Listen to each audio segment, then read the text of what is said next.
गायत्री प्रजापति के मामले में पुलिस की खासी मुश्किलें बढ़ सकती है। जहां प्रजापति समाज के कर्णधार आपस में खाई खोदने का काम कर रहे थे, सत्ता आने पर समाज से नौकरी के नाम पर लाखों रुपए ऐंठ रहे थे, वहीं पर डीपीएन लाइव न्यूज सजग प्रहरी की तरह पीड़ित लोगों की लड़ाई लड़ रहा था, लड़ाई लड़ रहा है, लड़ाई लड़ता रहेगा।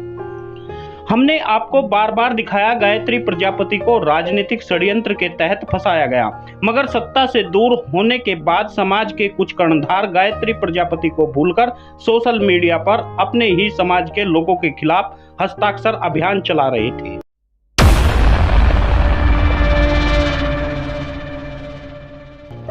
नमस्कार, आप देख रहे हैं डीपीएन लाइव न्यूज। मैं आपके साथ में आपका दोस्त आरबी प्रजापति। ऊंट किस करवट बैठ गया यह किसी को पता ही नहीं। सरकार की सह पर न्यायालय व मीडिया को चलने का आरोप तब से लगे आ रहे हैं जब से भाजपा सरकार सूबे में बनी हुई है। हमने आपको बार बार गायत्री प्रजापति पर आरोप लगाने वाली महिला का बयान दिखा। आयोग के सदस्य हैं भोले सिंह उर्फ कृष्ण कुमार सिंह, जो हमारे यहीं के चित्रकूट जिला मऊ तहसील के रहने वाले हैं। आखिर ये अपराधी को जब माननीय योगी जी के नेता और मंत्री दर्जा प्राप्त और उनके पार्टी के लोग ही अपराधी का साथ दे रहे, गायत्री प्रसाद प्रजापति के साथ पास जाते हैं राम सिंह, वो अपराधी है, उसको लेकर इसकी जांच कराई जाना कि अस्पताल में मंत्री के पास गायत्री प्रसाद प्रजापति का पास भोले सिंह क्यों लेके गया राम सिंह को, वहाँ पे क्या डील हुई क्या था, जिसमें गायत्री प्रजापति पर आरोप लगाने वाली महिला ने कहा, गायत्री मेरे पिता के समान है। राम सिंह राजपूत के कहने पर उनके दबाव में आकर मैंने मंत्री जी पर आरोप लगाया था। गायत्री प्रसाद प्रजापति को जब गिरफ्तार किया गया था तो क्या सबूत था पुलिस के पास कि उन्होंने मेरे साथ रेप किया है कि नहीं किया? हम मानिए डीपीएन लाइव न्यूज की खबर का खासा असर भी लोगों पर दिखाई दिया, जिस कारण महराजी प्रजापति चुनाव जीत गई। पूर्व मंत्री गायत्री प्रजापति की ओर से कहा गया, पीड़िता ने सीआरपीसी की धारा 164 के तहत दिए गए कलमबंद बयान में कहा कि उसने इस बयान को उनके खिलाफ इस केस में कोई प्राथमिकी दर्ज नहीं की, जिस कारण विचरण चलाने का कोई औचित्य ही नहीं रह जाता। वहीं पर याचिकाओं का विरोध करते हुए अपर शासकीय अधिवक्ता अरुणेंद्र ने तर्क दिया, विवेचना में पुलिस ने पीड़िता के अलावा अन्य बयान भी दर्ज किए हैं, जिसमें गायत्री प्रजापति के खिलाफ प्रथम दृष्टया विचरण चलाने का मामला बन जाता है। चित्रकूट निवासी एक महिला की अर्जी पर गोमतीनगर थाने में 2016 में दर्ज कराई गई प्राथमिकी में पूर्व मंत्री गायत्री प्रजापति व उसके साथियों का अपहरण करने का व परेशान करने के केस दर्ज की विवेचना की गई थी। इलाहाबाद हाई कोर्ट की लखनऊ पीठ ने बताया कि पूर्व मंत्री गायत्री प्रजापति के मामले में पीड़िता का बयान दर्ज हो जाने के बाद ही याचिकाओं का निस्तारण उचित होगा। पीठ ने एमपी एमएलए की विशेष कोर्ट ने चित्रकूट निवासी महिला की उपस्थिति सुनिश्चित कराने के लिए, क्योंकि हमने कोर्ट में सच बोल दिया कि हमारे पिता पुत्री के संबंध है और इन्हीं षड्यंत्रकारियों ने मंत्री जी को गायत्री प्रसाद प्रजापति को फंसाया था।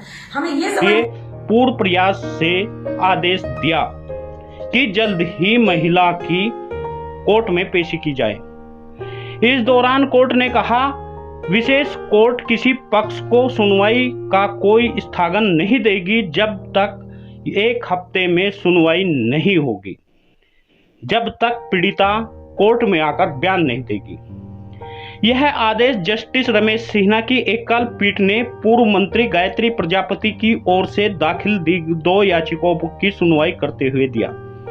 श्री प्रजापति ने 2021 में 5 अक्टूबर को एक कोर्ट के आदेश को चुनौती दी, जिसमें विशेष कोर्ट को क्लीन चिट देने से मना कर दिया था और इसके अलावा आरोप भी तय कर दिए थे। अब सवाल बड़ा बैठेंगे, अगर हम जिंदा बच गए, अगर ये लोग मेरी हत्या कर देंगे तो फिर कौन जाएगा? अगर हम जिंदा रहे तो हम अपने बच्चों के साथ योगी जी के पास जाएंगे और कहेंगे हमारी बच्चियों की जान बचाइए और मेरी जान। अगर हम दोषी हैं तो हमें फांसी की सजा दे दीजिए, हमें मंजूर है। क्या नाम है आपका? मेरा नाम सविता पाठक है। गायत्री प्रजापति पर आरोप लगाने वाली महिला जेल में बंद है। सरकार के नुमाइंदे किस प्रकार टॉर्चर करके उस पर बयान दिला सकते हैं। अब समाज के इन कर्णधारों ने हस्ताक्षर अभियान चलाएंगे, आम जनता की राय जानेंगे ये तो मैं कह नहीं सकता, लेकिन ये कर्णधार समाज के लिए हस्ताक्षर अभियान चलाने में महारत हासिल रखते हैं। गायत्री प्रजापति निर्दोष है कि नहीं, यदि यह जनता के बीच में जाकर के ये कर्णधार पूछे तो हो सकता है यह बात समझ में आम जनता के आए।